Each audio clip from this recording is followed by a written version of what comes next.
Are you tired of digging through Elementor menus trying to find where breadcrumbs are hidden?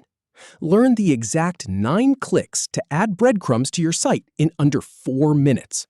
We'll start by opening the home page in Elementor. Then we'll follow the highlighted clicks to site settings, reach breadcrumbs, and deal with the upgrade prompt. Start by going to Edit your home page with Elementor. Now click on the first highlighted element on the screen. Then click on the next highlight that appears to keep going. Next, click on the Site option in the panel.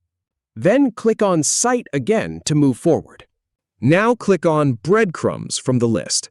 Then click on Use Breadcrumbs widget and dozens more pro features to enable it. After that, click on Upgrade Now. Finally, click on Upgrade Now again. And that's all there is to adding breadcrumbs. Happy building! If you have any feedback or if any info is inaccurate, please leave a comment below. We'll do our best to answer or redo the video if needed. Thanks for watching.